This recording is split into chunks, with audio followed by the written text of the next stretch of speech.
దీన్ని జరిగించటానికి అనేక వ్యయ ప్రయాసాలు కోర్చి ప్రతి భారమును మీద వేసుకొని నడిపిస్తున్నటువంటి తమ్ముడు మహేందర్కిని, ప్రతి వారికి పేరు పేరున నా హృదయపూర్వకమైనటువంటి శుభములు, వందనాలు తెలియచేస్తూ ఉన్నాను. ప్రియమైనటువంటి దేవుని వారలారా, ఈరోజు ఓ చక్కని అంశాన్ని ధ్యానిద్దాం. దేవుని యొక్క ఆశీర్వాదాన్ని మనమందరము అనుభవిద్దాం.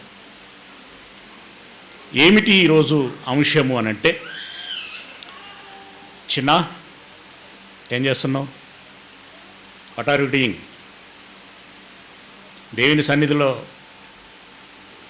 సెల్ ఫోన్లు వాడొచ్చా?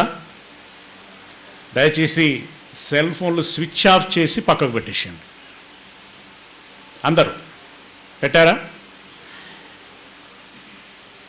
దయచేసి సెల్ ఫోన్లు స్విచ్ ఆఫ్ చేసి పక్కకు పెట్టండి, లేదంటే బ్యాగ్లలో పెట్టండి. ఎవరి ఫోన్ కూడా రింగ్ అవ్వకూడదు. అలాగే దేవుని సన్నిధిలో భయము ఉండాలి, భక్తి ఉండాలి. ఏముండాలి? భయము, భక్తి. అలాగే క్రమశిక్షణ ఉండాలి. ఏముండాలి? ఇప్పుడు మీరందరూ ఎవరి వైపు చూడాలి? నా వైపు చూడాలి. ఎందుకు నా వైపు చూడాలి? దేవుడు నా ద్వారా మాటలాడుచున్నాడు కాబట్టి. అంతేనా? ప్రతి మాటని మీరు వినాలి. అవునా? నేను అడిగిన దానికి మీరు ఏం చేయాలి? సమాధానం చెప్పాలి. Are you ready? ఎందుకంటే చిన్నపిల్లలు కూడా ఉన్నారు కాబట్టి రెడీ అన్న వాళ్ళు గట్టిగా చెప్పండి. Are you ready? Very good, very good. వినయ విధేయతల ప్రతిఫలం మన అంశం. వినయ విధేయతల ప్రతిఫలం. వినయము అంటే లోబడటం, విధేయత అంటే పాటించటం, ప్రతిఫలం అంటే బహుమానం లేదా ప్రయోజనం, లాభం. ఓకేనా? చెప్పాలి. కొంచెం వినయం అంటే ఏంటి? కొంచెం నా దృష్టిలో ఇక్కడ ఉన్నటువంటి ఒక 10 మంది మినహా మిగిలిన వాళ్ళందరూ కూడా చిన్నపిల్లలే, అంటే సండే స్కూల్ పిల్లలు. ఓకే, కొంచెం పెద్ద వయస్సు ఉన్నటువంటి వాళ్ళు కూడా మీ దగ్గర నుండి ఏ సమాధానం రావటం లేదంటే మీరు ఎవరితో సమానం కదా. కాబట్టి నేను కొంచెం పిల్లలకి ఉగ్గు ఎలా పెడతాం అలా ఒలిచి పెట్టడానికి ప్రయత్నం చేస్తాను. ఈయనేంది మరి అంతగా అరటిపండు తొక్క ఎలా తీసుకోవాలో మాకు తెలియదా? అరటిపండు ఇస్తే అయిపోతుంది కదా, మరి తొక్క తీసి తినమంటే ఏంటి అని అనుకోకూడదు. ఓకేనా? వినయము అంటే ఏంటి చెప్పాలి. ఇందాక చెప్పాను కదా, లోబడటం. Very good. విధేయత అనంటే వెరీ గుడ్. ప్రతిఫలము అనంటే బహుమానం లేదా ప్రయోజనం, లాభం. ఓకేనా? రైట్.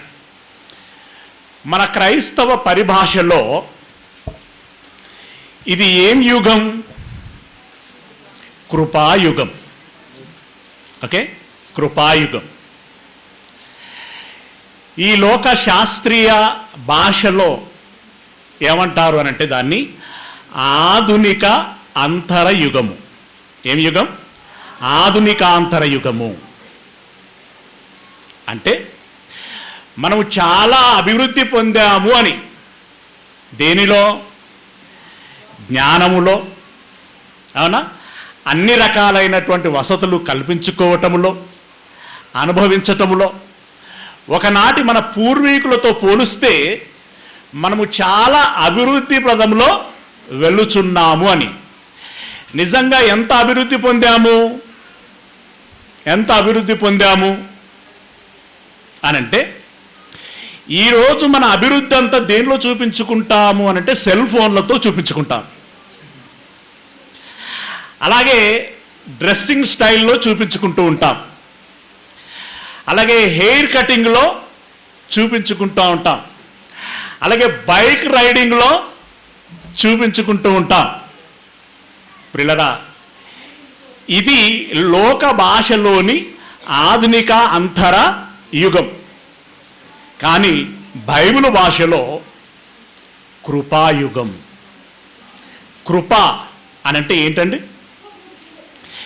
దేవుడు తనకు తానుగా మన మేలు కోసము ఏదైతే అనుగ్రహించాలో దాన్ని అనుగ్రహించి, ఏ రకంగానైతే మనల్ని బలపరచాలో బలపరిచి, ఎదిగింపచేయాలో అలా ఎదిగింపచేసి, మనలను ప్రయోజకులుగా తీర్చిదిద్దేటువంటి దేవుని మనస్సు, ఆ ప్రేమ, ఆ కరుణ, జాలి, దయ ఏవైతే ఉన్నాయో దానంతటిని కృప అంటారు. అవునా? కృపాయుగములో ఉన్నాం. మరి కృపాయుగములో ఉన్నటువంటి లేదా ఈ ఆధునిక అంతరయుగములో ఉన్నటువంటి నేటి యువత యమా ఫాస్ట్. ఎంత ఫాస్ట్ అంటే, నా వయస్సు పైబడినటువంటి వారికి కొత్తగా వచ్చినటువంటి సెల్ ఫోన్ని ఇందులో సెట్టింగ్స్ ఎలా చేసుకోవాలో కొంచెం కష్టం. అదే ఈ టీంకి ఇవ్వండి, లేదా ఈ టీంకి ఇవ్వండి, టకా ఫాట్ అని సెట్ చేసేస్తారు. ఎందుకు? యువకులు చాలా వేగంగా ఉంటారు, ఫాస్ట్గా ఉంటారు. ఎంత ఫాస్ట్ అంటే కళ్ళతో వింటారు. ఏం చేస్తారు? కళ్ళతో వింటారా? కళ్ళతో వినొచ్చా? లిప్ మూమెంట్ దొరికితే చాలు, కనబడితే చాలు, అరే అర్థమైపోయింది ఎవరి గురించి మాట్లాడుకుంటున్నారో అర్థమైపోయింది, మన గురించే రోయ్ కదా. చెవులతో చూస్తారు. నీకు సౌండ్, నీకు కనుదృష్టి లేదనుకోండి, లేదంటే నువ్వెక్కడో చాటుగా ఉన్నావు కానీ మాటలు మాత్రం వినబడుతున్నాయి. ఆ వినబడేటువంటి స్వరములోని హెచ్చు తగ్గులను బట్టి, ఆ మాటలను బట్టి, ఆ దాని తీవ్రతను బట్టి వారు కోపంతో అంటున్నారా, ఈర్ష్యతో అంటున్నారా, ద్వేషంతో అంటున్నారా, ప్రేమతో అంటున్నారా, నువ్వన్నిటినీ గ్రహించగలవు. అంత ఫాస్ట్. అంటే ఒప్పుకుంటారా? ఒప్పుకునే వాళ్ళు చేయొద్దండి. యువత గ్రహించగలము, దేవుడు మాకు అంత శక్తి సామర్థ్యాన్ని ఇచ్చాడు అని అనుకుంటే మీరంతా చాలా ఫాస్ట్. ఎంత ఫాస్ట్? మనమందరము ఒక రీచింగ్ పాయింట్ ఉంది, మనందరికి ఇష్టమైనటువంటి ఒక స్పాట్ ఉంది. ఆ పిక్నిక్ పాయింటే కావచ్చు, మరొక పాయింట్ ఏదైనా కావచ్చు. అక్కడికి వెళదాము అని చెప్పి నేను అన్నాను. ముందు నేను పరిగెత్తుచూ ఉన్నాను. నా వయసు 50 సంవత్సరాలు, మీ వయసు మంచి యవ్వన వయస్సు. ఇప్పుడు నేను పరిగెడుతూ ఉంటే మీ పరుగు ఎలా ఉండాలి? నాకంటే స్లోగా ఉండాలా, నాకంటే వేగంగా ఉండాలా? నాకంటే వేగంగా పరిగెత్తగలగాలి. ఓకే, ఇప్పుడు ఈ వాక్య ధ్యాన పరుగులో మీరు నాకంటే ముందు ఉండాలి. నా నోట ఏదైనా ఇలా ప్రశ్న వస్తుందో లేదో సమాధానము, ఆన్సర్ మీరు వెంటనే చెప్పేసేయాలి. అప్పుడు మీరు నాకంటే ఫాస్ట్గా ఉన్నట్టు. మీ వేగానికి నేను తడబడాలి, అంతే కదా. అప్పుడే మీ వేగము చాలా గొప్పది అని దాని అర్థం. ప్రియులారా, యవ్వనము అనేటువంటిది చాలా విలువైనటువంటిది. పిల్లలు ఉన్నారనుకోండి, వారు నేర్చుకోగలరు, కానీ దాన్ని అమలు చేయగలిగేటువంటి శక్తి వారిలో ఉండదు.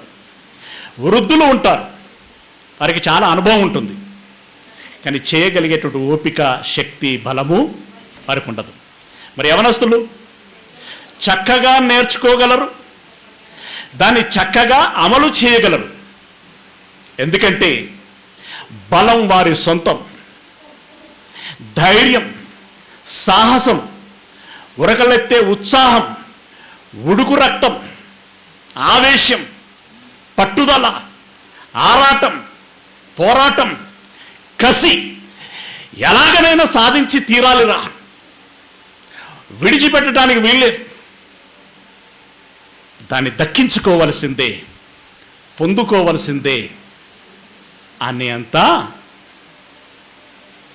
ధైర్యము ఉంటుంది, సాహసము ఉంటుంది, అన్నింటికి మిన్నగా తెగింపు ఉంటుంది. తెగింపు ఉంటుంది. అలాంటి తెగింపు కలిగినటువంటి మీరు ఈరోజు ఎక్కడున్నారు? ఎవరి ఆధీనములో ఉన్నారు? ఉదాహరణకి ఉద్యమాలలో పాల్గొన్నారనుకోండి. ఉద్యమాలు జరుగుతాయి కదా. ఉద్యమాలు అనంటే తెలంగాణ ఉద్యమం, ఒకప్పుడు స్వాతంత్రోద్యమం, ఇక రకరకాల కుల సంఘాల ఉద్యమాలు, ఇవన్నీ జరుగుతూ ఉంటాయి. మీరు జాగ్రత్తగా గమనించండి. ఉద్యమాలలో కానివ్వండి, ఉగ్రవాదములో కానివ్వండి, రాజకీయములో కానివ్వండి, ఎవరు ఎక్కువగా కనబడతారు మనకి? యువత. వీరు లేకుంటే జోసే లేదబ్బా. వీరు లేకుంటే ఏం లేదు, జోసు లేదు. అరవాలంటే వీరే. అదేనా? ఉదాహరణకి జై భీమ్ అన్నాం అనుకోండి, మళ్ళా దానికి రీసౌండ్ వచ్చేటట్టుగా అరవాలి, కేకలేయాలంటే ఎవరు వేయగలరు? ఏంటి, పండ్లు ఊడిపోయిన ముసలిళ్ళని తీసుకుపోయి జై భీమ్ అన్నాం అనుకోండి, ఆ సౌండే వేరు కదా. కనుక ఉద్యమాలకి యువతే కావాలి. రాజకీయాలకి జెండా పట్టుకుని తిరిగేటోళ్ళు ఎవరండి? వీళ్ళే. ఓ బాటిలు, ఓ పొట్లం, రెండు ఇస్తే చాలు, నువ్వు ఎంతసేపు అరుమంటే అంతసేపు అరుస్తారు. మనది ఆ బాపతేనా? మనది ఆ బ్యాచేనా? కాదు. ప్రియులారా, జాగ్రత్తగా గమనించండి. మనము ఎవరి ఆధీనములో ఉన్నాము? ఉద్యమాల ఆధీనములో ఉన్నామా? ఉగ్రవాదుల ఆధీనములో ఉన్నామా? రాజకీయాల ఆధీనములో ఉన్నామా? వీళ్ళందరికీ మన అవసరత ఉంది. అలాగే ఈ యవనస్తుల యొక్క అవసరత ఇంకెవరికి ఉంటుంది చెప్పండి? ఇంకా ఎవరికి ఉంటుందంటే సాతానుకు కూడా ఉంటుంది. చివరికి దేవునికి కూడా యవ్వనస్తులే కావాలి. మీరు భక్తుల చరిత్రను చూడండి. మహామహులు, ఉద్దండులు ఎవరైతే ఉన్నారో వాళ్ళ యొక్క భక్తి జీవితము పీక్ స్టేజ్లో ఎక్కడ కనబడుతుంది అనంటే యవ్వనములోనే కనబడుతుంది. మరి ఈ యువకులు లేదా యువతులు వారి యొక్క భవిష్యత్తు ఎలా కలిగి ఉంటారు అనంటే, వీరెవరి చేతిలో పడతారో అలాంటి వారి యొక్క భవిష్యత్తునే కలిగి ఉంటారు. ఉదాహరణకి కత్తి ఉన్నదనుకోండి, డాక్టర్ చేతిలో పడితే ప్రాణమును నిలుపుతాడు. అదే హంతకుడి చేతిలో పడితే ప్రాణమును తీసేస్తాడు. అంతేనా? కత్తి ఒకటే, కానీ ఎవరి చేతిలో పడింది అనేటువంటి దాని మీద ఆ కత్తి వాడబడటం అనేటువంటిది ఉంటుంది, దాని భవిష్యత్తు అనేటువంటిది ఉంటుంది. ఇప్పుడు మనం కత్తి లాంటి వాళ్ళము అని అనుకుంటే, మనము ఎవరి చేతిలో పడితే అలాంటి వారముగా వాడబడుతాము. అవునా కదా? రైట్. నిజంగా మనం కత్తులమేనా? యమషార్ప్ మనం కత్తులమే, కానీ కుత్తుకలు కోయటానికి మాత్రం కాదు. ఒక డాక్టర్ వైద్యం చేసినట్టుగా మనం కూడా సమాజ హితులము కావాలి. ఏమండి? దేవుడు నచ్చేటువంటి బిడ్డలము కావాలి. ఇప్పుడు మరి ఇంతమంది కోరుకుంటున్నారు కదా, చెప్పాలి మీరు ఇప్పుడు దేనిలో యువత భాగస్థులు అవ్వాలని కోరుకుంటున్నారని చెప్పుకున్నాం. ఒకటి ఉద్యమాలలో, రెండవది ఉగ్రవాదములో, మూడవది రాజకీయములో, నాలుగవది సాతాను, ఐదవది దేవుడు. ఇప్పుడు ఎవరి చేతిలో పడటానికి మీరు ఇష్టపడతారు? మీకు అర్థమవుతుందా? మీకు అర్థమవుతుందా? ఎవరి చేతిలో ఉండాలి మనం? గట్టిగా చెప్పాలి, ఓకేనా? దేవుని చేతిలో మనం ఉండాలి. దేవుని చేతిలో ఉంటే మనకు ఏం ప్రయోజనము? ఉగ్రవాదంలో ఉంటే ఏం ప్రయోజనం అండి? చంపుడో చనిపోవుడో, ఏమైనా ప్రయోజనం ఉందా? ఏమండి? రాజకీయం అదొక రొచ్చు, అందులో కాలేస్తే మన మీదనే పడుతుంది. రాజకీయము అనేటువంటిది ఈరోజు ఉన్నటువంటి పరిస్థితుల్లో చాలా భ్రష్టమైనటువంటిది. ఇక ఉద్యమాలు, ఏ ఉద్యమాలు చేసి ఏం సాధించాం? ఈరోజు ఉస్మానియా యూనివర్సిటీలో ఉద్యమాలు చేసినటువంటి పిల్లల పరిస్థితులు ఏంటి? లాభపడింది ఎవరండి? లాభపడింది ఎవరు? రాజకీయ నాయకులు, లేదంటే రకరకాల ఆ జాక్ ఏదైతే ఉందో వారి నాయకులు లాభపడ్డారే తప్ప అందులో ఉద్యమములో నికార్సత్తుగా పాల్గొన్నటువంటి వారికి పెద్దగా ప్రయోజనాలేమీ దక్కలేదు. ఓకేనా?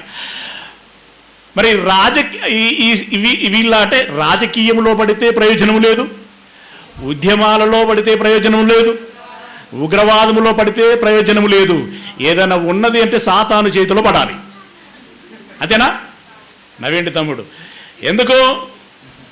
సాతాను చేతిలో పడితే ఏమండి, రంగులు, రుచులు, వాసనలు, హంగులు, ఆర్భాటాలు, సుఖాలు, సంతోషాలు, ఆనందాలు, ఆడటాలు, పాడటాలు, ఎగరటాలు, ఏక్ మార్ దో బార్, అదేనా? బారా మారా తీన్ మార్.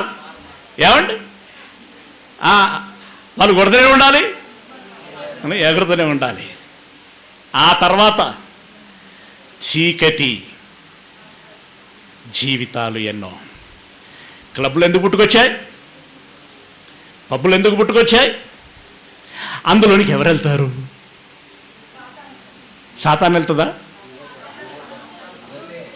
అందులో ఎవరి సంఖ్య ఎక్కువగా ఉంటుంది? యూత్. ఏమా ఫాస్ట్. అందులోకి వెళ్ళాలంటే బీట్ ఉండాల్సిందే, తాగటానికి చిక్కు ఉండాలి, అందులో స్టఫ్ ఉండాలి.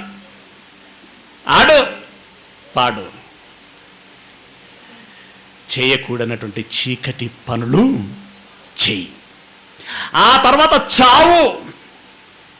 నీ చావు నువ్వు చావు అంటుంది అది. ఇప్పుడు నాకు సంబంధం లేదంటుంది అది. ఎప్పటిదాకా సంబంధం పెట్టుకుంటుంది? పాపం పండేదాకా సంబంధం పెట్టుకుంటుంది. శరీరాశ, దురాశ అంట కదా, దురాశ గర్భమును కని,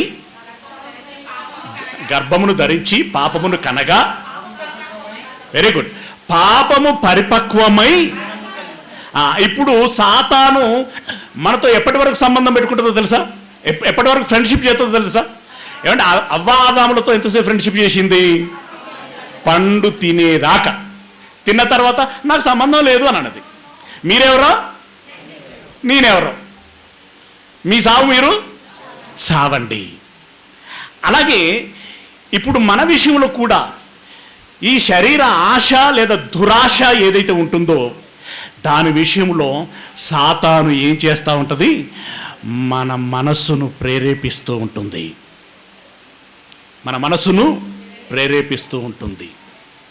ఈ దురాశలు అనంటే పాప సంబంధమైనటువంటివి ఎన్ని రకాలుగా ఉంటాయో విడమర్చి చెప్పాల్సినటువంటి అవసరం లేదు. ఏం కాదులే, కానీ తర్వాత చూసుకుందాం లేరా అంటే వీడు అలా ఏమనుకున్నాం మనం? ఉడుకు రక్తం. ఈ ఉడుకు రక్తంతో పాటు కొన్ని మొద్దు లక్షణాలు కూడా ఉంటాయి. అంటే ఏది ఎక్కదు, ఏది పారదు, పట్టి పట్టనట్టుగా ఉంటాం. ఎవరో వినబడటం లేదా అంటే కూడా వానికి పట్టదు కదా. అలాంటి వారితో అది స్నేహం చేసి చేయకూడనటువంటి వాటిని చేపించి నరకమునకు వెళ్ళేటువంటి వారినిగా తీర్చిదిద్దుతుంది.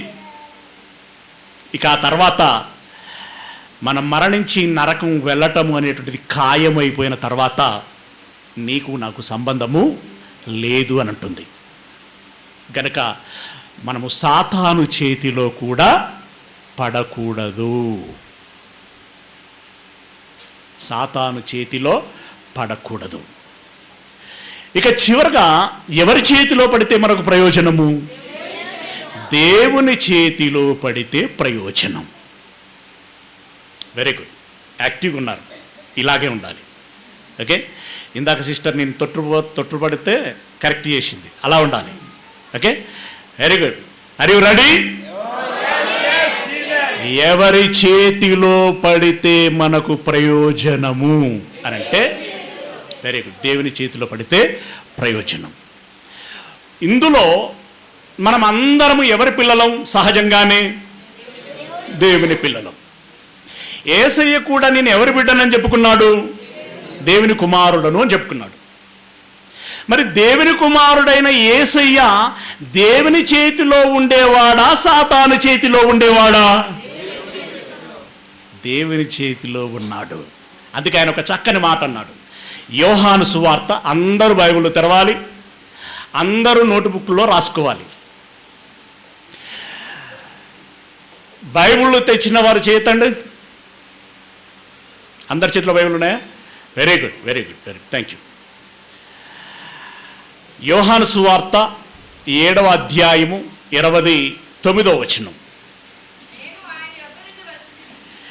నేను ఆయన యొద్ద నుండి వచ్చి తిని. ఇది సందర్భం ఏమిటంటే దేవుడు గురించి మాట్లాడుకుంటూ వస్తున్నాడు. నేనెవరిని, దేవుడు ఎవరు అని, తండ్రి ఎవరు అనేటువంటి చెప్పుకుంటూ వస్తున్నాడు. నేను ఏమంటున్నాడు? నేను దేవుని యొద్ద నుండి వచ్చి తిని, ఆయన నన్ను పంపెను గనుక నేను ఆయనను ఎరుగుదును. అంటే దేవుని యొద్ద నుండి వచ్చాను, నాకై నేను రాలేదు, ఎవరు పంపిస్తే వచ్చాను అనంటే దేవుడు పంపిస్తే వచ్చాను. అంటే దేవుని యొద్ద ఉన్నవాడు, దేవుడు పంపిస్తే వచ్చినటువంటి యేసయ్య ఇప్పుడు ఎవరి చేతిలో ఉన్నట్టు? దేవుని చేతిలో ఉన్నాడు. Very good. యేసయ్య దేవుని చేతిలో ఉన్నాడు. మరి చేతిలో ఉన్నటువంటి ఆయన ఈ భూమి మీదకి వచ్చి ఏం చేశాడు? ఎవరి చిత్తాన్ని నెరవేర్చాడు? ఎవరి ఇష్టాన్ని నెరవేర్చాడు? ఎవరికి ప్రయోజనకరుడుగా ఉన్నాడు అని అన్నప్పుడు ఆయన దేవుని చేతిలో ఉండి ఎవరికి విధేయత కలిగి ఉన్నాడు అనంటే దేవునికి విధేయత కలిగినటువంటి వాడై ఉన్నాడు. ఇందాక విధేయత అంటే ఏం చెప్పుకున్నాం? చెప్పింది పాటించటం, చెప్పింది చేయటమే. నా తండ్రి మంచివాడు, నా తండ్రి సంకల్పం మంచిది, ఆయన చిత్తము గొప్పది, ఆయన ఇష్టము నెరవేరుస్తే లోక రక్షణ కలుగుతుంది, లోకానికి కళ్యాణము, లోకానికి ఆశీర్వాదకరంగా ఉంటుంది అని భావించినటువంటి ఆయన ఈ లోకములోనికి దేవుడు పంపించగా వస్తూ శరీరమును ధరించుకొని వచ్చాడు. శరీరమును ధరించుకొని వచ్చినటువంటి ఆయన ఏం చేశాడు అనేటువంటి విషయాన్ని చెప్తున్నాడు. చూడండి, ఫిలిప్పీలో రాసినటువంటి పత్రిక 2వ అధ్యాయము 8వ వచనము. ఫిలిప్పీలో రాసినటువంటి పత్రిక 2వ అధ్యాయము 8వ వచనము. మరియు ఆయన అంటే యేసయ్య, యేసుక్రీస్తు అన్నమాట. యేసుక్రీస్తు ఆకారమందు మనుష్యుడుగా కనబడి, ఆకారమునందు మనుష్యుడిగా కనబడి అంటే మన లెక్కనే కదా, మన రూపంలోనే ఉన్నాడు కదా, మన మాదిరిగానే ఉన్నాడు కదా. ఏమండి, మన శరీరము ఏ విషయంలో బలము కలిగిందో ఆయన శరీరం కూడా ఆ విషయంలో బలమైనటువంటిది. మన శరీరం ఏ విషయంలో బలహీనమైనటువంటిదో ఆయన శరీరము కూడా అలాంటి విషయంలో బలహీనమైనటువంటిదే. చాలా జాగ్రత్తగా గమనించండి. మన వలనే ఆయన బలహీనమైనటువంటి శరీరము ధరించుకొని వచ్చిన వాడైనప్పటికీ ఆయన యందు ఏ పాపము లేదు, ఆయన పాపం చేయలేదు. అంటే ఇప్పుడు శరీర స్వభావాన్ని బట్టి మనం ఆలోచిస్తే ఆయన మన వంటి శరీరమునే ధరించుకున్నాడు. ఆ శరీరమును ధరించుకొని వచ్చాడట. ఆ వచ్చి ఏం చేశాడు చూడండి, మన వలనే కొంచెం దాని వాల్యూ తగ్గించండి. ఓకే, చదువు. ఆకారమునందు మనుషుడిగా కనబడి మరణము పొందునంతగా, అనగా శిలువ మరణము పొందునంతగా విధేయత చూపాడు అని అంటున్నాడు. ఎంతగా విధేయత చూపాడట? ప్రాణము పెట్టునంతగా. ఇంతకంటే లోబడటం ఇంకొకటి ఏమైనా ఉంటుందా? తండ్రి చెప్పాడని ప్రాణం పెట్టాడు. లోక ప్రజలు రక్షించబడుతారని వారి కోసం తన ప్రాణాన్ని త్యాగము చేశాడు.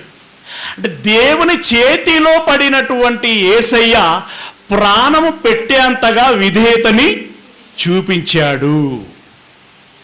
మరి దేవుని చిత్తాన్ని నెరవేర్చినటువంటి ఆయన, దేవుని సంకల్పంలో ప్రయాసపడినటువంటి ఆయన ఈ లోకాన్ని జయించి నేడెక్కడున్నాడు?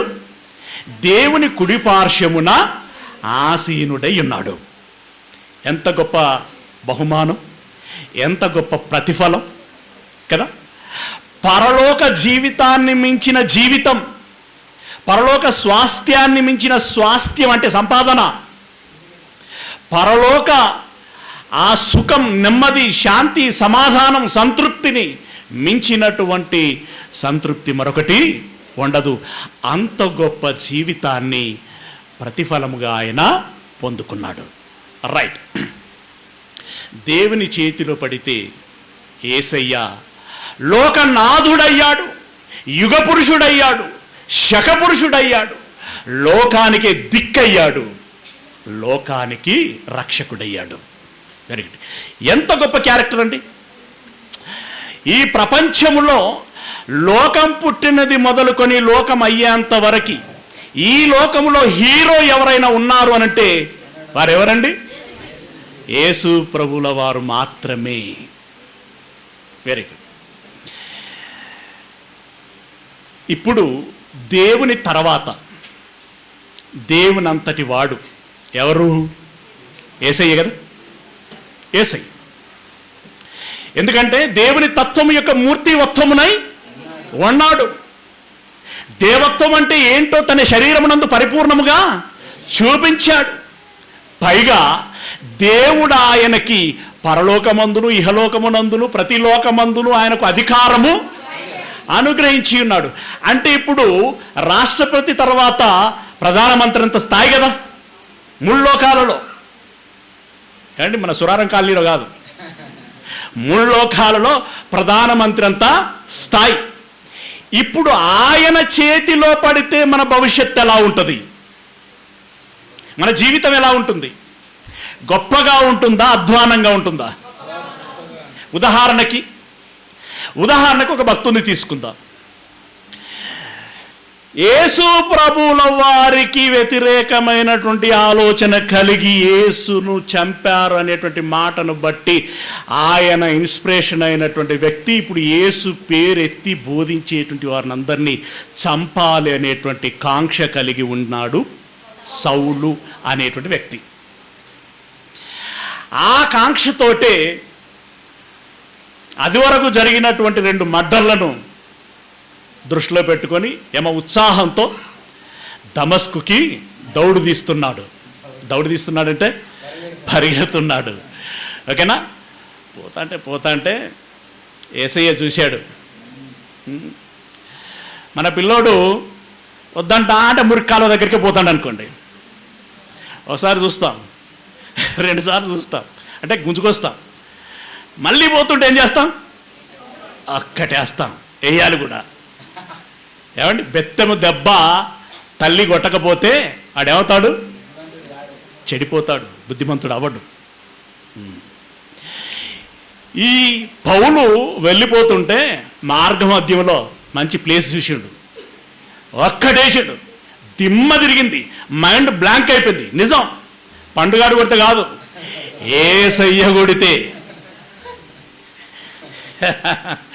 యేసయ్య ఏమిటి కళ్ళు చూపోయిందండి, 3 రోజుల దాకా చూపు రాలేదు ఆయనకి, అవునా? అప్పుడు అంటున్నాడు, ఎవరు ప్రభువా నువ్వు కొట్టింది అని అన్నాడు కదా. నేను యేసును అని అన్నాడు. ఇంతకు నన్ను ఏం చేయమంటారు ఇప్పుడు అని అన్నాడు. పో దమస్కునకి వెళ్ళు, దమస్కున పోతానన్నావు కదా, వెళ్ళు. అక్కడ అననీయ అనేటువంటి భక్తుడు ఉంటాడు. ఆ తదుపరి నువ్వేం చేయాలని నీకు చెప్తాడు. చిత్తం ప్రభు అన్నాడు. అంటే ఇప్పుడు ఎవరి చేతిలో పడ్డాడుగా? యేసయ్య చేతిలో పడ్డాడు. ఇప్పుడు ఆయన జీవితం ఎలా మారిందిగా?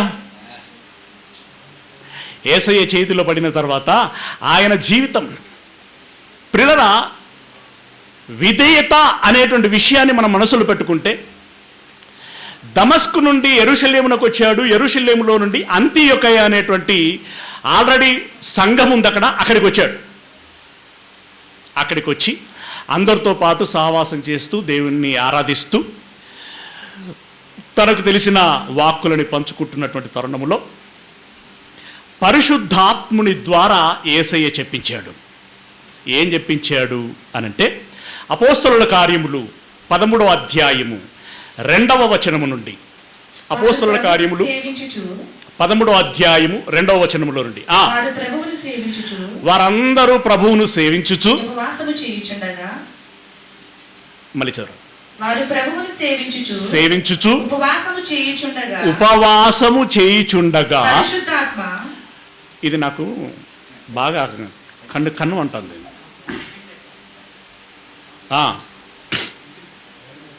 ఉపవాసము చేయుచుండగా పరిశుద్ధాత్మ నేను బర్నబాను సౌలును పిలిచిన పని కొరకు వారిని నాకు ప్రత్యేక పరుచుడని వారితో చెప్పాను. వారందరూ దేవుణ్ణి సేవిస్తూ ఉంటే పరిశుద్ధాత్ముడు వాళ్ళందరితో చెప్పాడట, బర్నబాను పౌలుని, అదే సౌలు మీన్స్ పౌలు కదా, పౌలుని ప్రత్యేకపరచండి. దేనికోసం? నేను పిలిచిన పని కోసము ప్రత్యేకపరచండి. అప్పుడు సంఘం అంతా, ఇదిగో పరిశుద్ధాత్ముడు చెప్తున్నాడు, బర్నబా మీరు అలాగే పౌలు గారు మీరిద్దరూ దేవుడు చూపించినటువంటి పని కోసం మీరు వెళ్ళాలట. మరి మీరు వెళ్తారా అని అంటే, ఏంటి వెళ్ళటం, ఎక్కడికన్నా వెళ్తాం, ఆ దూరాలు మేము ప్రయాణం చేయలేం, ఆ నడక మేము నడవలేం. ఆల్రెడీ యేసును ప్రకటిస్తే స్టెఫెన్ను చంపేశారు. యేసును ప్రకటిస్తే యాకోబును చంపేశారు. ఇంకెంతో మందిని కొట్టారు. అందరూ భయభ్రాంతులకు గురైపోయి చెల్లా చెదురయ్యారు. చెట్టుకొకరు పుట్టకొకరు చెదిరిపోయారు. ఇప్పుడు మేము వెళితే మమ్మల్ని మాత్రం కొట్టకుండా ఉంటారా? మమ్మల్ని మాత్రం చంపకుండా ఉంటారా? బ్రతికుంటే బలసాకైనా తినుకుంటూ ఉంటాం, కానీ మేము వెళ్ళలేము. కాకపోతే ఇదే సంఘంలో ఇట్లుండి ప్రార్థన చేయమంటే చేస్తాము అని అంటే, ఇప్పుడు యేసయ్య చెప్పినటువంటి మాటకి విధేయత చూపినట్ట, ధిక్కరించినట్టు. కానీ వాళ్ళు ఏం చేశారు చూడండి. ప్రత్యేకపరచుడి అని చెప్పి పరిశుద్ధాత్ముడు అన్న తర్వాత అంతటా వారు ఉపవాసము ఉండి ప్రార్థన చేసి వారి మీద చేతులుంచి వారిని పంపిరి. అంటే ఇప్పుడు లోబడ్డారా, లోబడలేదా? విధేయత చూపించారా లేదా? చూపించారు. చూపించిన పౌలు గారు సాధించిందేమిటి? ప్రపంచములో క్రైస్తవ ప్రభంజనాన్ని పుట్టించాడు. ఇప్పుడు ఎలా మారిపోయిందంటే, అఫ్కోర్స్ మనందరికీ అండర్స్టాండింగ్ ఉంది. మనకు దేవుడు ఎవరు, యేసయ్య ఎవరు, పౌలు ఎవరు, ఇదంతా తెలుసు కాబట్టి మనకు ఒక అవగాహన ఉంటుంది. కానీ ఈరోజు కొంతమంది మతోన్మాదుల దృష్టిలో క్రైస్తవ్యం అంటే పౌలు, పౌలు అంటే క్రైస్తవ్యం. ఈ క్రైస్తవ్యము పెంచి పోషించినటువంటి వాడు, క్రైస్తవ్యము ఇంతగా విస్తరించడానికి గల కారకుడు పౌలు అని అంటారు వాళ్ళు. మీరు ఎప్పుడైనా విన్నారో లేదో? ఎస్, అంతగా స్టాంప్ వేశాడు ఆయన, ముద్ర వేశాడు. అంత ముద్ర వేసినటువంటి ఆయన ప్రపంచములో ఎంతో కదలికను తీసుకొచ్చాడు. అంత ప్రపంచం సృష్టించినటువంటి ఆయన చివరికి దక్కించుకున్నటువంటి ఫలం ఏంటండి? నా పరుగు కడముట్టించి తిని, తర్వాత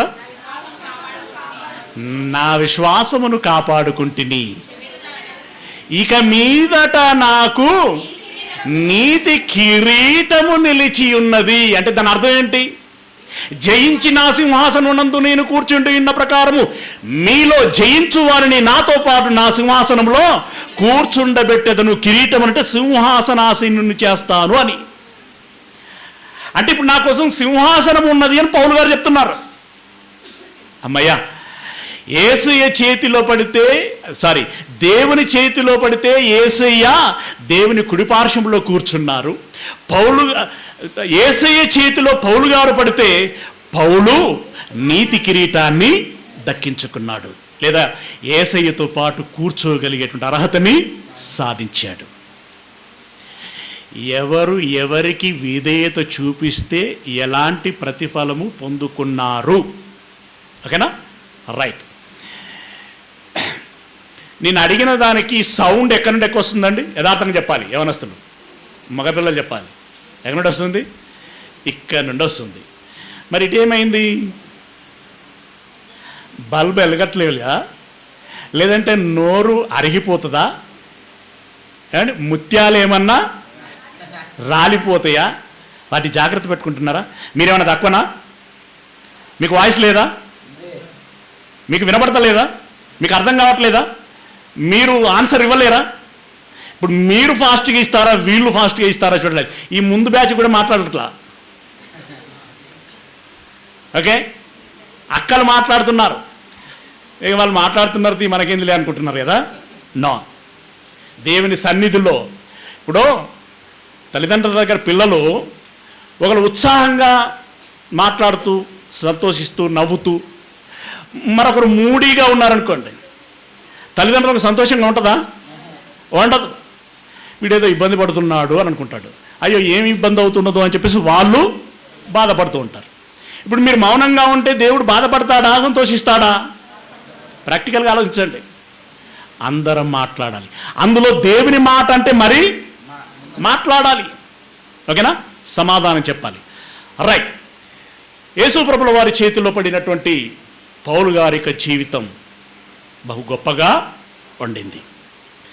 ఇక తదుపరి పౌలు గారు 3 ప్రయాణాలు చేసి, అఫ్కోర్స్ రోమాకు వెళ్ళినటువంటి ప్రయాణంతో కలుపుకుంటే 4 అనాలి యాక్చువల్గా, కానీ అధికారికంగా 3 మిషనరీలు అని అంటారు.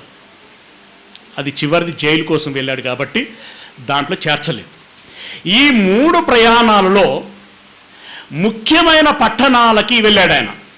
చాలా పట్టణాలకు వెళ్ళాడు. మొదటి ప్రయాణంలో ముఖ్యమైన 3 పట్టణాలకు వెళ్ళాడు. అది అంతియొకయ. ఇది ఎక్కడ అంతియొకయ? పౌలు బర్నబాలు ఏ సంఘంలోనైతే సహవాసం కలిగి ఉన్నారో ఆ సంఘపు అంతియొకయ కాదు. మధ్యధరా సముద్రానికి తూర్పునేమో వీరు మొదటగా కూడుకున్నటువంటి అంతియొకయ ఉంటుంది. అదే మధ్యధరా సముద్రానికి ఉత్తరాన మరొక అంతియొకయ ఉంటుంది. ఓకే, ఈ అంతియొకయకి వచ్చారు. అలాగే ఈకోనియా అనేటువంటి పట్టణానికి వచ్చారు. తర్వాత లుస్త్రకు వచ్చారు. అక్కడనే పౌల్ని చంప చూశారు. ఆ తర్వాత దెర్బేకు వెళ్ళారు. ఓకే, 4 పట్టణాల పేరు చెప్పాను కదా. ఏంటేంటవి?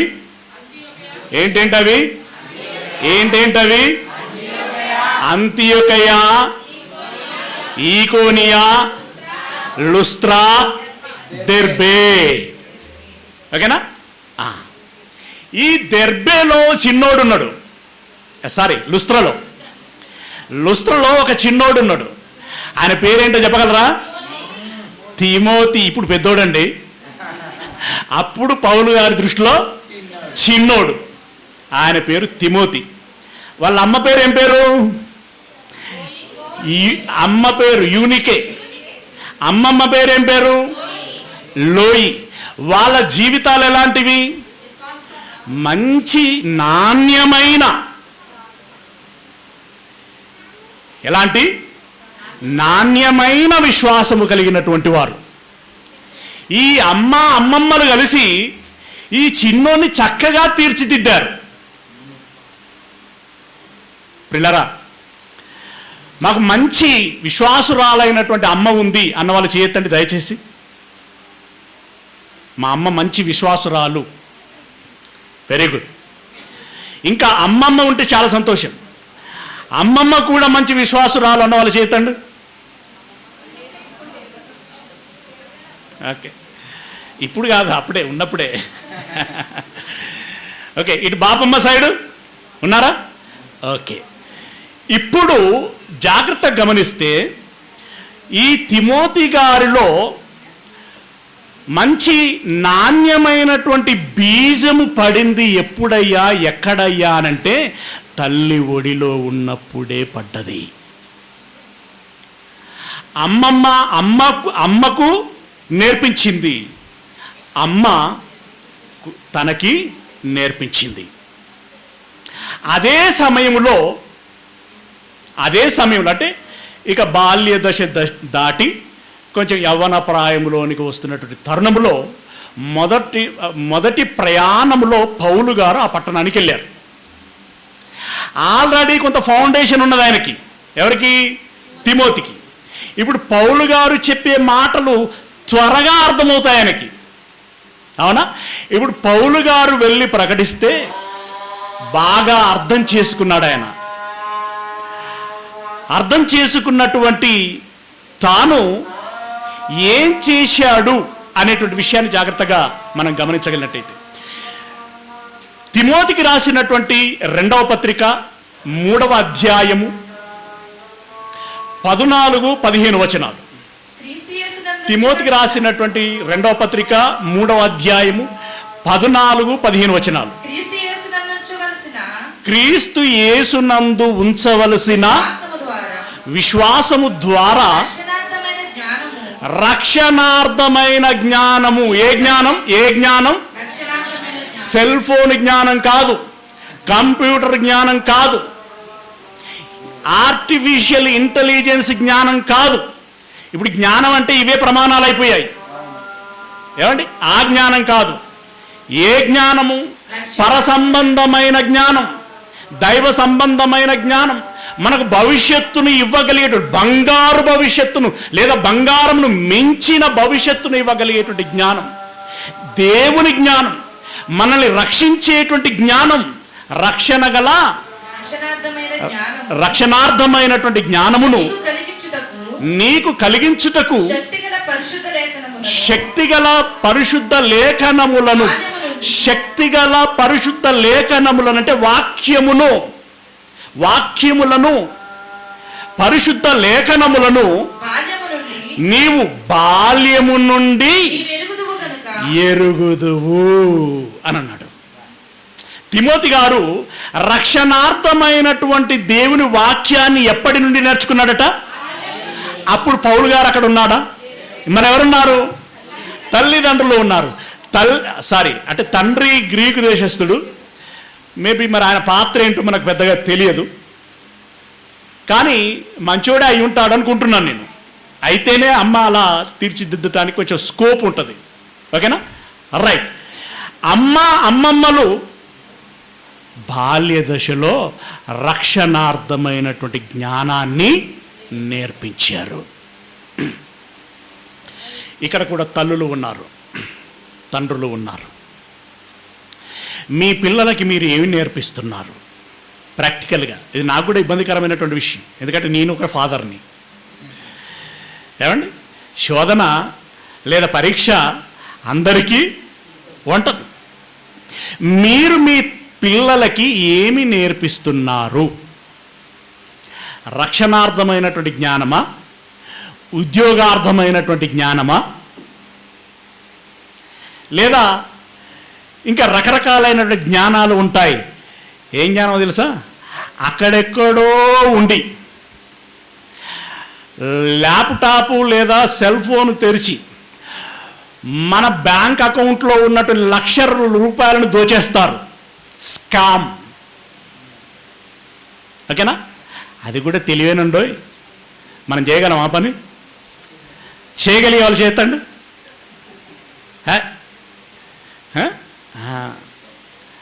అది జ్ఞానమే. పిల్లరా, మన పిల్లలని ఏ జ్ఞానములో మనం పెంచుతున్నాం, దేనికి ఎక్కువ సమయము కేటాయింప చేస్తున్నాం, ఏ విషయంలో మనం ఒత్తిడి చేస్తున్నాం. స్కూలుకు కాలేజీకి వెళ్ళలేదనుకోండి, తప్పకుండా ఒత్తిడి చేస్తాం. వెళ్ళినా చదువు రావట్లేదనుకోండి, అవసరమైతే ట్యూషన్ అయినా పెట్టిస్తాం. కానీ ఇలాంటి బైబిల్ తరగతులు చెప్తున్నారు అనంటే, అరే నువ్వు అక్కడికి వెళ్ళాలి అని ఖచ్చితంగా ఎంతమంది పేరెంట్స్ చెప్తున్నారు చెప్పండి. ఇప్పుడు ఈ రాజీవ్ గృహకల్పంలో ఎంతమంది యువతులు ఉండి ఉంటారండి? అందాస్ లాయర్ గారు చెప్పాలి, ఎంతమంది ఉంటుంటారు? 500? ఏంటండి? More than 2000. ఇక్కడ ఎంతమంది ఉన్నారు? రాజీవ్ గృహకల్పం నుండి వచ్చిన వాళ్ళు చేతండి ఒకసారి. ఇక్కడ స్థానికులు. ఓకే, అంటే ఓ 10-15 మంది ఉన్నారు. ఓకేనా? మిగతా వాళ్ళు రాలేదు అనంటే వాళ్ళు క్రైస్తవులై ఉండకపోవచ్చున బహుశా. అన్యులను పక్కబెట్టండి. క్రైస్తవుల యువతులనే చూసుకుందాం. ఒక 500 ఉండి ఉంటారు కదా. వాళ్ళ అమ్మా నాన్నలకి ఇక్కడ ఒక ప్రోగ్రాం జరుగుతున్నదని తెలుసా?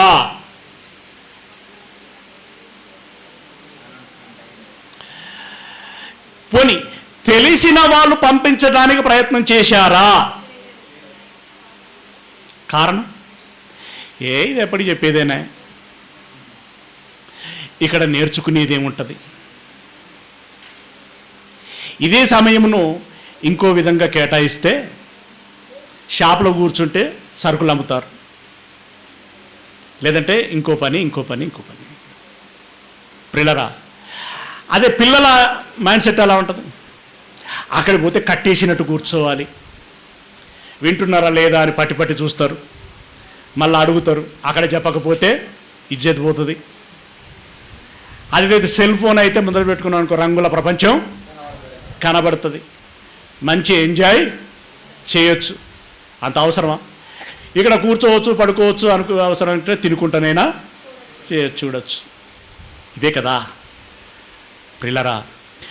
ఒక తల్లిగా నీ పాత్రకు న్యాయం చేయాలి అనంటే, ఒక తండ్రిగా నీ పాత్రకు న్యాయం చేయాలి అనంటే, నీవు నిజంగా విశ్వాసురాలవైతే, నీవు నిజంగా దేవుని బిడ్డవైతే, నిజంగా నీవు ఆత్మీయంగా బ్రతుకుచున్నటువంటి దానవైతే, వాడివైతే, నీవు నీ కుమార్తెను తప్పకుండా దేవుని రక్షణ జ్ఞానములో పెంపొందింప చేయాలి. భోజనము తినకపోతే శరీరము ఏ విధంగానైతే బలహీనపడుతుందో, వాక్యము అందులో, ఇప్పుడు తినటం అంటే ఏది పడితే అది తినటం కాదు. తినటం అంటే ఎలాంటి భోజనం తినాలి? నాణ్యమైన భోజనం తినాలి, సమతుల ఆహారము భుజించాలి. అలాగే వాక్యము కూడా సమతుల ఆహారం. మంచి ప్రోటీన్ ఉండాలి ఆ వాక్యంలో, మంచి విటమిన్ ఉండాలి ఆ వాక్యంలో, మిగిలిన ఖనిజాలు ఎన్నో మినరల్స్ ఉండాలి. ఉన్నప్పుడు వారికి మంచి శక్తి వస్తుంది, మంచి బలము వస్తుంది, మంచి ఉత్సాహంగా ఉంటారు, దేవునిలో చాలా గొప్పగా ఎదుగుతారు. అలా ఎదగటానికి వాక్యము, రక్షణార్థమైనటువంటి వాక్యమును నేర్పించాలి. ఇదిగో తిమోతి విషయంలో పౌలు గారు ఇచ్చినటువంటి సాక్ష్యం ఎంత గొప్ప సాక్ష్యం అండి. బాల్యము నుండి నీవు ఎరుగుదువు అని అన్నాడు. ఇక్కడ కూర్చున్నటువంటి మీరందరూ అదృష్టవంతులు. ఎందుకంటే ఈ బాల్యములో మంచి సమతుల ఆహారము తీసుకోగలిగే అవకాశం మీకు దేవుడు ఇచ్చాడు. దాన్ని మీరేం చేయాలి? సద్వినియోగం చేసుకోవాలి. మా పిల్లలు ఉన్నారండి, భోజనంలో వీళ్ళు మంచిగా కొంచెం బలంగా ఉండాలి, మంచిగా ఎదగాలి అని చెప్పేసి చికెన్ వండినప్పుడు, మటన్ వండినప్పుడు, లేకుంటే రకరకాల కాకరకాయ ఈ కొన్ని కూరలు వేస్తున్నప్పుడు కరెక్ట్గా ఆ భోజనం వడ్డించిన రోజు పళ్ళెంలో అదొక మూలకి వెళ్ళిపోతుంది. మళ్ళీ ఏం కావాలి? చింతపండు చారుపోయి, కారమే అంటే పచ్చడి. ఎక్కడి నుండి వస్తుందండి బలం? ఎట్లా వస్తుందండి బలం? కొన్నిసార్లు నీ ఆరోగ్యం బాగుపడాలంటే చేదు బిల్ల అయినా మాత్ర బిల్ల టాబ్లెట్ అది చేదుగా ఉన్నా సరే మింగాలి. కొన్ని వాక్యాలు నీకు కఠినంగా అనిపించినా, అమ్మో వీటిని పాటించాలంటే నాకు కష్టమవుతుంది అని అనిపించినా నువ్వేం చేయాలి? వినాలి, లోపలికి తీసుకోవాలి. టాబ్లెట్ మింగేదాకానే కష్టం, మింగిన తర్వాత దాని పని అది చేస్తుంది. అదే మీరు వాక్యము విని లోపలికి చేర్చుకోవటం కొంచెం కష్టంగా ఉండొచ్చు, కానీ చేర్చుకున్న తర్వాత వాక్యము దాని పని అది చేసుకుంటూ పోతుంది. మీరు 1 సంవత్సరం అంతా దేవుని వాక్యాన్ని నేర్చుకోండి. సంవత్సరం తర్వాత తిరిగి చూసుకోండి మిమ్మల్ని మీరు, మీలో ఎంత అభివృద్ధి కనబడుతుందో, మీ పక్కవారే మిమ్మల్ని గురించి ఎంత గొప్పగా మాట్లాడతారో. ఎస్, మీ పిల్లోడు ఎంత బుద్ధిమంతుడైపోయాడు, నేను ఆశ్చర్యపోతున్నాను. మీ అమ్మాయి ఎంత మంచి గుణవంతురాలైంది, నేను ఆశ్చర్యపోతున్నాను అని అంటారు. పిల్లరా, ఆ చక్కని అవకాశాన్ని మీరు ఉపయోగించుకోండి. ఓకేనా? రైట్. బాల్యము నుండి ఎరిగాడు. ఇక 2వ ప్రయాణంలో మళ్ళీ లుస్త్రకెళ్ళాడండి పౌలు గారు. మళ్ళీ లుస్త్రకెళ్ళాడు. అక్కడికి వెళ్ళేసరికి అప్పుడు బాలుడుగా ఉన్నటువంటి తిమోతి ఇప్పుడు మంచి యవనస్తుడయ్యాడు. యవనస్తుడైన తర్వాత చెప్తున్నాడు చూడండి, అపోస్తల కార్యములు 16వ అధ్యాయము, అపోస్తలుల కార్యములు 16వ అధ్యాయము 2వ వచనం నుండి. అతడు లుస్త్రలోని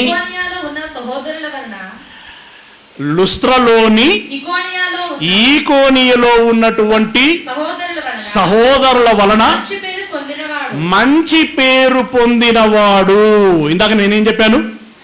మీ అబ్బాయి ఎంత మంచివాడయ్యాడు, మీ అమ్మాయి ఎంత మంచి గుణవంతురాలయ్యింది అంటే ఎందుకయ్యింది? ఎలా అవుతారు? ఇప్పుడు పౌలు గారట ఒక పట్టణంలో కాదు, ఈకోనియలోను లుస్త్రలో ఉన్నటువంటి ఆ సహోదరులందరి వలన మంచి పేరు పొందినవాడు. ఒక సెమినార్ చేయాలి రానంటే ఇదిగో పలానా అబ్బాయి అయితే బాగా చేయగలుగుతాడు, ఆయన చాలా యాక్టివ్గా ఉంటాడు, దేవుని విషయంలో చాలా ముందు ఉంటాడు. మరి నమ్మకస్తుడేనా అంటే అమ్మో నమ్మకస్తుడేనా అని అనలేమండి. చాలా నమ్మకస్తుడు, చాలా గొప్పవాడు. ఏ దురలవాట్లు అతనికి లేవు. అతడు అవసరమైతే మరి కొంతమందికి పెట్టే గుణమే కానీ తీసుకునేటువంటి గుణము కాదు. సహాయ గుణం ఉంటుంది, సేవా గుణం ఉంటుంది, మంచి ప్రేమ గుణం ఉంటుంది, దైవ భక్తి ఉంటుంది, భీతి ఉంటుంది. అన్ని సుగుణాలన్నీ ఆయనలో ఉంటాయండి. అంత పేరు పొందాడట తిమోతి. ఆ క్రెడిట్ ఎవరికి దక్కుతుంది? ఇప్పుడు అమ్మకి, అమ్మమ్మకి. అలాంటి క్రెడిట్ మీరును పొందాలి. ఇప్పుడు తల్లిదండ్రుల గురించి ఆలోచించుకోవాలి, పిల్లల గురించి కూడా ఆలోచించుకోవాలి. మంచి పేరు సంపాదించాడు. ఇప్పుడు ఆయన మీద ఎవరు దృష్టి పడిందో తెలుసా? పౌలు గారి దృష్టి పడింది. వావ్, దగదగ మెరిసిపోతున్నాడు. మంచి యవ్వనం, మంచి విశ్వాస బలముంది, మంచి ఆత్మీయ బలముంది. కాబట్టి ఏం చేయాలనుకున్నాడట? కింద చూడండి ఏమంటున్నాడు? అతడు ఆ మంచి పేరు పొందుకున్నటువంటి తిమోతి, ఇదిగో నేను ఏ మిషనరీ పని మీద, ఏ సువార్తను ప్రకటించడానికైతే నేను వెళుచున్నానో నాతో పాటు రావాలయునని పౌలు కోరుకున్నాడు. ఏమండి? ఒక దైవజనుడే చేతులారా ఇతడు బాగున్నాడు, ఇతడు నా దగ్గర ఉంటే దేవుని పని బాగా జరుగుతుందని భావించి, ఏమండి ఆ ఈకోనియలో లుస్త్రలో తిమోతి ఒకడే ఉండుంటాడండి యవనస్తుడు. అక్కడ కూడా వేలాది మంది ఉంటుంటారు కదా. ఆ వేలాది మందిలో వేగు చుక్క లెక్క కనబడ్డాడు తిమోతి. ఈ చుక్క నాతో పాటు ఉంటే ఇంక ప్రకాశం ఎక్కువ అవుతుంది అని భావించి, తిమోతి నా వెంట వస్తావా అని అన్నాడు. నువ్వు పిలవాలని కానీ రాకుండా ఉంటానా అని ఆయన అన్నాడు. ఎంత విధేయత చూడండి. నా వెంట రమ్ము అని చెప్పేసి తిమోతిని అడిగాడు. అప్పుడు తిమోతి వెంటనే నీ వెంట వస్తాను అని చెప్పేసి వచ్చాడు. అలా రెండవ ప్రయాణం అంతటిలో ఉన్నాడు, మూడవ ప్రయాణం అంతటిలో ఉన్నాడు. 3 ప్రయాణాలు ముగిసిన తర్వాత కూడా పౌలుతోనే అంటి పెట్టుకొని ఉన్నాడు. ఈరోజు ప్రపంచంలో పేరెన్నికగన్నటువంటి సంఘాలు ఏమైనా ఉన్నాయి అనంటే అందులో పౌలు తర్వాత కీలక భూమిక పోషించినటువంటి వ్యక్తి పౌలు గారి యొక్క ప్రియమైనటువంటి ఆత్మీయ కుమారుడైన తిమోతి మాత్రమే. ఆమేన్. తిమోతి తల్లికి ఘనత కలుగును గాక.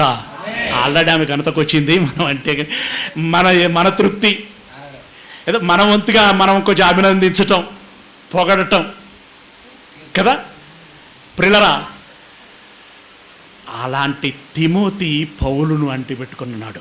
ఇప్పుడు ఈ తిమోతి గారు చూపించినటువంటి విధేయత ఎలాగుండింది అని మనం చూసినట్టయితే, ఉదాహరణకి ఎఫెసీ సంఘం కానివ్వండి, ఫిలిప్పు సంఘం కానివ్వండి, కొలసీ సంఘం కానివ్వండి, ఇలా కొన్ని సంఘాలు ఇవి అన్యజనులలో నుండి ప్రోవి చేయబడినటువంటి జనులతో ఏర్పాటు చేయబడినటువంటి సంఘాలు. ప్రతి సంఘంలో బలాలు ఉంటాయి, బలహీనతలు ఉంటాయి, కొన్ని సమస్యలు ఉంటాయి. అలాంటి పరిస్థితుల్లో చక్కదిద్దగలిగేటువంటి వ్యక్తులు కావాలి. అలాంటి వ్యక్తులు ఎవరున్నారు చెప్పాను కదా. ప్రతి పట్టణములో యూదుల వలన పౌలుకి ప్రాణగండం ఉండేది. మీకు తెలుసో తెలియదో, మీరు అపోస్తల కార్యమంతా చదివితే ఆ చరిత్ర మనకు బాగా కనబడుతుంది. ప్రతి పట్టణములో ఆయన ఈ ప్రపంచంలో ఎక్కడికెక్కడికైతే వెళ్ళాడో ఆ పట్టణాలలో ఉన్నటువంటి ప్రతి యూదుడి వలన ఇతడికి క్షణం క్షణం ప్రతిరోజు ప్రాణగండము ఉండేది. అందుకే ఆయన ఏమన్నాడు తెలుసా, నా స్వజనుల వలననైనా ఆపదలలోనూ అని అన్నాడు. ఎవరా స్వజనులు? యూదులే. వీరు ఎక్కడికి వెళ్ళినా అడ్డు తగిలేటువంటి వారు, అభ్యంతరం పెట్టేటువంటి వారు, తిట్టేవారు, కొట్టేవారు, చాలా ఇబ్బందులు పెట్టేవారు. ఇప్పుడు ఆ చోటుకి పౌలు కాకుండా తిమోతి వెళ్ళాలి. అలాంటి చోట్లకి ఏమంటే ఆ రోజుల్లోనైనా ఈ రోజుల్లోనైనా యూదులు లేని దేశం అంటూ ఉండదండి. ఇక ఆ రోజుల్లో అయితే యూదులు లేని, ఎందుకంటే చెదిరిపోయారు కదా, యూదులు లేని పట్టణం అంటూ లేదు. అప్పుడు ఏ పట్టణానికి వెళ్ళినా యూదులు ఉండేవారు. ఇప్పుడు ఈ ఫిలిప్పు అనేటువంటి పట్టణమునకు వెళితే అక్కడ యూదులు లేరనుకున్నారా? ఏమండి ఉన్నారు. అలాంటి పట్టణము యుద్ధకు వెళ్ళి వాళ్ళ సంక్షేమమును చూడాలి, అంటే వాళ్ళని సరిచేయాలి. ఇప్పుడు ఆ బాధ్యత ఎవరికి అప్పగిస్తున్నాడు అంటే, ఒక పరిశుద్ధాత్ముడు నా పరిచర్య నిమిత్తము బర్నబా పౌలులని వేరుపరచండి అని సూచించగానే వారు వేరుపరిస్తే మారుమాట మాట్లాడకుండా తల వంచుకొని పనిలో వెళ్ళారు వాళ్ళు. అలాగుననే తిమోతి ఇప్పుడు నువ్వు ఫిలిప్పుకు వెళ్ళాలి, ఆ పట్టణానికి వెళ్ళాలి అనగానే తిమోతి కూడా సాకులేమీ చెప్పలేదు. ఏమండి, ఇలా సెమినార్ పెడుతున్నాం, కొంచెం పనులుంటాయి తమ్ముడు, మీరు వస్తారా అనంటే మన పిల్లలు ఎంతమంది ఎన్ని సాకులు చెప్తారండి? సాకులు చెప్తారా లేదా? ఎవరి సంఖ్య ఎక్కువ ఉంటుంది? సాకులు చెప్పేవారి సంఖ్య ఎక్కువగా ఉంటుంది. ఎందుకంటే వారు సాతాను ఆధీనములో ఉన్నారు కాబట్టి. ఆమెనే అవును, అలాగే. అందుకే ప్రిల్లరా, అలా కాకుండా సరే అన్నారనుకోండి, సరే అన్న వాళ్ళు ఎవరి ఆధీనంలో ఉన్నట్టు? ఏమండి? సర్వసత్యవంతుడైనటువంటి దేవుని ఆధీనములో, పరిశుద్ధాత్మ ఆధీనములో ఉన్నటువంటి వారు గనుక దేవుని పరిచర్య నిమిత్తము మీకు పిలుపు వచ్చినప్పుడు మీరు ఎలా స్పందిస్తున్నారు అనేటువంటిది మీకు గీటురాయి. మీరు దేవుని ఆధీనములో ఉన్నారా లేదా సాతాను ఆధీనములో ఉన్నారా అనేటువంటి దానికి 99%, ఒక 1% నేను చెప్పలేను. ఓకేనా? ఇప్పుడు పౌలు గారికి, తిమోతి గారికి పౌలు గారు ఆ మాట చెబితే వెంటనే ఆయన ఏం చేశారట చూడండి, జాగ్రత్తగా గమనించండి. ఫిలిప్పీలో రాసినటువంటి పత్రిక 2వ అధ్యాయము 17వ వచనములో నుండి, మరియు మీ విశ్వాస యాగములోను ఫిలిప్పీయులారా మీలో విశ్వాసము కలగాలని. అంటే ఒక అన్యుడు మారాలంటే అంత ఈజీ అండి కాదు. దానికోసం ఎంతో సమయం కేటాయించాలి, ఎంతో శ్రమ పడాలి, ఎంతో శ్రద్ధ పెట్టాలి, ఎంతో బలం వెచ్చించాలి, ఎన్నో బాధలు భరించాలి. ఇది యాగం, ఇది యాగం. క్రీస్తు యేసు పరిచర్యలో మీరు సజీవ యాగము చేయండి అని అంటాడు ఆయన. మీ విశ్వాస యాగములో అంటే మీలో విశ్వాసాన్ని పుట్టించటానికి మేము చేసిన యాగం అని అంటున్నాడు. మళ్ళీ చదవండి. మరియు మీ విశ్వాస యాగములోను దాని చుట్టూ ఉండేటువంటి దాని సంబంధమైనటువంటి పరిచర్యలోను నేను పానార్పణముగా పోయబడినను నేను ఆనందించి మీ అందరితో కూడా సంతోషించేదను. అంటే విశ్వాస యాగములోను దాని సంబంధమైనటువంటి పరిచర్యలోను అవసరమైతే నా ప్రాణం పోయినా పర్వాలేదు, ఆ ప్రాణం పోతున్నందుకు మీతో పాటు నేను ఆనందించేదను. ఎవరనగలరండి ఈ మాట? ఇలాంటి మాస్టరు తిమోతికి దొరికాడు. మీకు అర్థమవుతుందా? ఇప్పుడు తిమోతి ఎవరి చేతిలో పడ్డాడు? పౌలు గారి చేతిలో పడ్డాడు. ఇప్పుడు ఆయనకి ఎంత మోటివేషనల్గా ఉంటుంది మాట, ఎంత మాదిరికరంగా ఉంటాడు పౌలు గారు. బోధకులంటూ ఉంటే, సేవకులంటూ ఉంటే, పరిచారకులంటూ ఉంటే ఇదిగో పౌలులాగా ఆదర్శవంతంగా ఉండాలి. ఈడేం పాస్టర్ అండి అనేటువంటి పరిస్థితిలో ఉండకూడదు. ఆయనకే తెలియదు మనకేం చెప్తాడు అనేటువంటి పరిస్థితిలో ఉండకూడదు.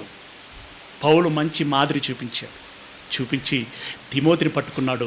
ఇప్పుడు తిమోతికి చెప్తున్నాడు చూడండి. ముందు వచ్చి ఇంకా కిందికి వెళితే, నేనును మీ క్షేమము తెలుసుకొని ధైర్యము తెచ్చుకొని నిమిత్తము. అంటే ఫిలిప్పులో క్షేమము తెలుసుకుంటే పౌలు గారికి ఏమొస్తుందట?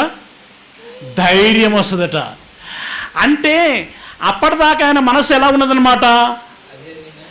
ఏదో భయం ఉన్నది. ఫిలిప్పు సంఘమును ఉద్దేశించి వీళ్ళు ఉంటారా, ఊడిపోతారా, నిలబడతారా, పడిపోతారా, ఈ సంఘము సాక్ష్యంగా ఉంటుందా, చెడిపోతుందా, ఏదో భయం ఆయనను వెంటాడుతుంది. అవునా? ఈ భయమును తొలగించుకోవాలంటే సంఘమును సరి చేసుకోవాలి. సంఘమును సరి చేసుకోవాలంటే మంచి వైద్యుడు అక్కడికి వెళ్ళాలి. ఏ వైద్యుడు? ఆత్మీయ వైద్యుడు వెళ్ళాలి. మరి ఎవరు దానికి న్యాయం చేయగలరు? అప్పుడు మంచి పౌలు దగ్గర ఉన్నటువంటి మంచి వైద్యుడు ఎవరయ్యానంటే తిమోతి. ఏమోతి? ఎవరు? తిమోతి. ఆ తిమోతికి చెప్తున్నాడు. ఏం చెప్తున్నాడు? మీ క్షేమమును తెలుసుకొని ధైర్యము తెచ్చుకొని నిమిత్తము తిమోతిని శీఘ్రముగా, వెంటనే ఇప్పుడే శీఘ్రముగా, ఆయన వస్తానన్నప్పుడు కాదు, ఇప్పుడే పంపిస్తాను. ఆయన అడిగి చెప్పట్లేదు, అడగక ముందే చెప్తున్నాను. శీఘ్రముగా మీ యొద్దకి పంపుటకు ప్రభువైన యేసునందు నిరీక్షించుచున్నాను. ఫిలిప్పు సంఘస్థులారా, కొంచెం వేచి చూడండి, నేను తిమోతిని పంపిస్తున్నాను, మీకు అతడు మేలు చేస్తాడు. ఇప్పుడు తిమోతుండి ఎవరిని అడిగి చెప్పిన ఈ మాట అన్నాడు అనుకోండి, పౌలు పరిస్థితి ఏంటండి? ఎన్ని కుటుంబాలలో పిల్లలు ఎవరిని అడిగి మాటిచ్చినావు, ఎవరిని అడిగి చేసావు ఇది అని అడిగేటువంటి పిల్లలు ఎంతమంది లేరండి? అదే అమ్మ నాన్నల్ని, నేనే అమ్మా నాన్నల్ని. అని వీళ్ళది శారీరక బంధం కాదు. ఏం బంధం? ఆత్మీయ బంధం. ఆత్మీయ బంధములో ఇదిగో తిమోతి, ఫిలిప్పు సంఘములో ఈ సమస్య ఉంది, దాన్ని సరిచేయగలిగేటువంటి శక్తి నీకే దేవుడిచ్చాడు కనుక నువ్వు వెళ్ళాలి అని అన్నాడు. ఎస్, వెళ్ళాలి అని అన్నాడు. కిందికి వెళ్ళండి. మీ క్షేమం విషయమై ఏంటి? నిజముగా చింతించువాడు. అంటే చింత అంటే బాధ్యత, అంటే భారము, అంటే ఏదైనా ఉన్నది అని అంటే దాని అంతటిని ఫీల్ అయ్యేటువంటి వ్యక్తి ఎవరట? తిమోతి. ఎంత గొప్ప వ్యక్తి అండి! నిజముగా మీ నిమిత్తము చింతించువాడు, అతని వంటి వాడెవడును. ఆయన దగ్గర చాలా మంది ఉన్నారు, కానీ ఆ చాలా మందిలో తిమోతి లాంటి వ్యక్తి ఎవరు లేరట. ఇప్పుడు ఇక్కడ చాలా మంది ఉన్నారు కదా, మనలో తిమోతి లాంటి వాళ్ళు ఎంతమంది? మనలో తిమోతి లాంటి వాళ్ళు ఎంతమంది? ఒకసారి మనలోనికి మనం తొంగి చూసుకుందాం. మీ మనసాక్షి మీకు చెబుతుంది, మీ బలమేంటో మీకు తెలుసు, మీ బలహీనత ఏంటో మీకు తెలుసు. పౌలు పిలవగానే నేను వస్తాను అని చెప్పేసి వెంట వచ్చాడు. ఒక బాధ్యత అప్పగించగానే దాన్ని సక్రమంగా నిర్వర్తించగలిగేటువంటి యోగ్యత కలిగినటువంటి వ్యక్తిగా కనబడుచున్నాడు. బ్రదర్, అన్నయ్య, పాస్టర్ గారు, నిజంగా దేవుని పరిచర్య నిమిత్తము నా అవసరత ఏదైనా ఉంటుంది అని అనుకుంటే నన్ను పిలవండి, నన్ను పంపించండి, నేను సిద్ధంగా ఉంటాను, నేను మీకు మాటిస్తున్నాను అనేవాళ్ళు దయచేసి ఇప్పుడు ఉన్న పలంగా మీలో ఎవరైనా చేయెత్తగలరా? దేవుని పరిచర్య నిమిత్తము ఎప్పుడంటే అప్పుడు నేను ముందుండి పని చేయటానికి సిద్ధంగా ఉన్నాను అని విధేయత చూపగలిగేటువంటి వారు మీలో ఎవరైనా ఉన్నారా? ఉంటే దయచేసి మీ కుడి హస్తాన్ని చూపించాల్సిందిగా మనవి చేస్తున్నాను. ఎత్తిన వారి నిమిత్తమై దేవునికి స్తోత్రం కలుగును గాక, మీకు ఆశీర్వాదం కలుగును గాక. ఇప్పుడు ఎత్తని వారి సంగతి ఏంటి? నువ్వు పెద్ద పుడింగని నువ్వు చెప్పగానే, నువ్వు పిలవగానే మేము చెయ్యెత్తాలా? మేము వస్తామా? పౌలు ఎక్కడా, నువ్వెక్కడా? ఆఫ్కోర్స్ నేను పౌలంతటి వాడను కాను, కానీ సత్యవాక్య విషయంలో గాడిద మాట్లాడినా అది దేవుని మాటే. అవునా? గాడిద మాట్లాడినా అది దేవుని మాటే. గాడిద మాట్లాడింది కనుక నేను వింటానా అని బిలామంటే చచ్చి ఊరుకునేవాడు అప్పుడు, అంతేనా? మరి ఇప్పుడు రమేష్ ఇంతగానో మొత్తుకుంటూ ఒక చిన్న అవకాశం మీకు ఇచ్చేటువంటి క్రమంలో ఎంతమంది మీరు సిద్ధంగా ఉంటారు అనంటే మీరు ఎత్తలేకపోవటానికి గల కారణం ఏంటి? మిమ్మల్ని బలహీనపరుస్తున్నటువంటి విషయం ఏంటి? మిమ్మల్ని వెనక్కి లాగుతున్నటువంటి విషయం ఏంటి? ఏంటండి? మీ చదువులా, మీ ఉద్యోగాల, మీ సంఘాల, మీ డినామినేషన్లా, మీ డయాసిస్లా? ఏంటి? ఈ బైబిల్ ఏ డయాసిస్కి సంబంధించిందండి? ఏ సంఘానికి సంబంధించింది? సార్వత్రిక సంఘానికి సంబంధించింది కదా. ఇందులో వ్రాయబడినటువంటి ప్రతి మాట దేవుని మాటే కదా. బహుశా ఇప్పుడు ఎన్ని నిమిషాలు అయిందో నాకు అక్యురేట్గా లేదు. 45 నిమిషాలు దాటిందా? 1 అవర్ అయిందా? 1 అవర్ అయిందా? 1 అవర్ అయింది. ఇందులో దేవుని మాట కాకుండా, దేవుని ఉద్దేశం కాకుండా, దేవుని సంకల్పం కాకుండా మరొక మాట నేనేమైనా మాట్లాడానా? అయినప్పుడు మీలో స్పందన కొరవటానికి గల కారణం ఏంటి? మిమ్మల్ని తిట్టడం కాదు, ఏమండి, మీ మీద నా కోపం ఏదో చూపించడం కాదు, నా ఆవేదన వ్యక్తపరచటం, నా బాధ వ్యక్తపరచటం. ఈ యువత ఎందుకు స్పందించలేకపోతున్నది దేవుని విషయంలో? స్పందించాలి. ఇదిగో మీ నిమిత్తము, మీ క్షేమము నిమిత్తము తిమోతి మాదిరిగా ఆలోచించేటువంటి వాడెవడును లేడు. మరి మిగిలిన వారి సంగతి ఏంటి? ఇప్పుడు మీరు ఏ జాబితాలోకి వస్తారో మీకు తెలుస్తుంది. చూడండి, మూసేశారా? తిమోతి లాంటి వారు ఎవరునూ లేరు, అందరూ తమ సొంత కార్యములనే చూచుకొనుచున్నారు. అంటే మనం చెయ్యి ఎత్తలేకపోతున్నామంటే మన వ్యక్తిగతం ఏదో ఉన్నది అని దాని అర్థం. అందరూ తమ సొంత కార్యములనే చూసుకొనుచున్నారు, కానీ యేసుక్రీస్తు కార్యములను చూడరు. ప్రియమైనటువంటి దేవుని వారలారా, ఇప్పుడు పౌలు గారి చేతిలో పడినటువంటి తిమోతి గారి భవిష్యత్తు ఎలా ఉండి ఉంటుంది? ఎలా ఉండి ఉంటుంది? మీరు తర్వాత చదువుకోండి, ఎందుకంటే టైం బాగా అయిపోతుంది కదా. ఆయన నీతి కిరీటం పొందుకున్నాను అని చెప్పేటువంటి క్రమంలో నువ్వు కూడా ఎలా పొందుకోగలవు అనేటువంటి వర్ణన ఆ మీది వచనాలలోనే మీకు ఉంటుంది. మీరు దాన్ని గమనించవచ్చు. తర్వాత కింది వచనాలలో కూడా ఉంటుంది. అలాంటి మంచి భవిష్యత్తు తిమోతి గారు పొందుకున్నారు. ప్రిల్లరా, ఇలా చాలామంది భక్తులు ఉన్నారు. అందులో కొందరిని గురించి చెప్పాడు. ఇప్పుడు ఉదాహరణకి ఏలియా ఉన్నాడు అనుకోండి, వెళ్ళమనగానే వెళ్ళాడు. అవును, పిలువగానే వచ్చినటువంటి వారు ఉన్నారు, పంపగానే వెళ్ళినటువంటి వారు ఉన్నారు.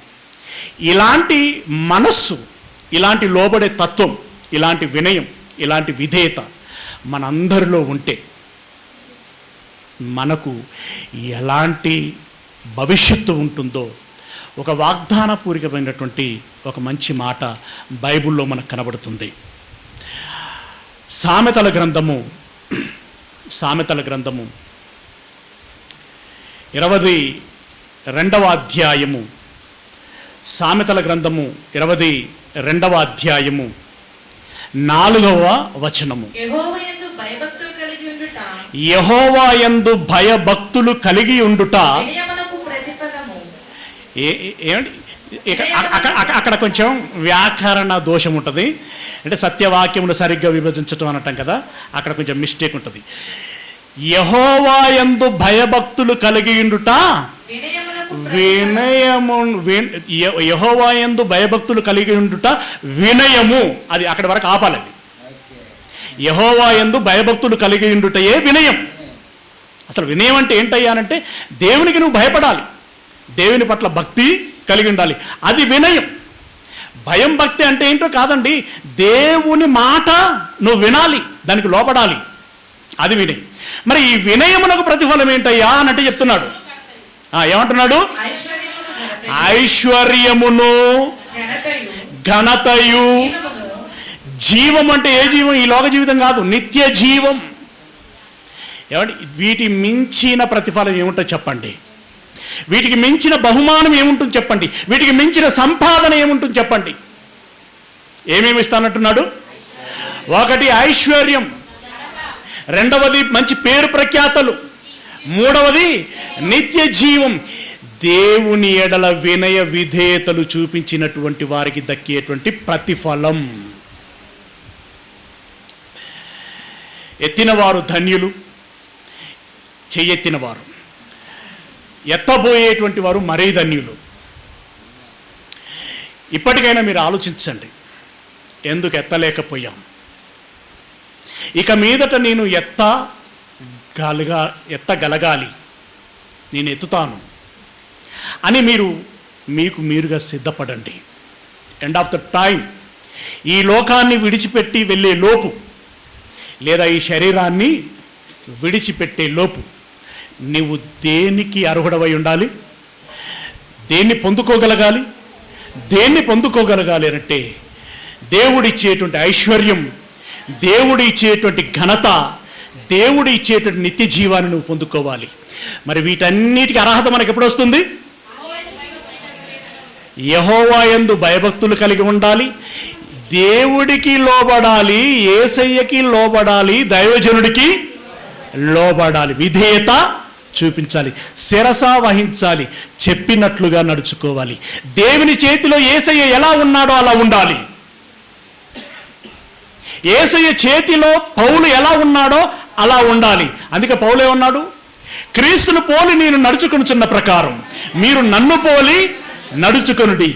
దేవుని చేతిలో యేసయ్య ఉన్న ప్రకారం మనం ఉండాలి. యేసయ్య చేతిలో పౌలు ఉన్న ప్రకారం మనం ఉండాలి. పౌలు చేతిలో తిమోతి ఉన్న ప్రకారం మనము ఉండాలి. మీరందరూ ఉండాలి. మీరందరూ ఐశ్వర్యమును, ఘనతను, నిత్య జీవాన్ని పొందుకోవాలని మనసారా కోరుకుంటూ ఈ మాటల్ని ముగిస్తున్నాను. దేవుడు మిమ్మల్ని దీవించును గాక.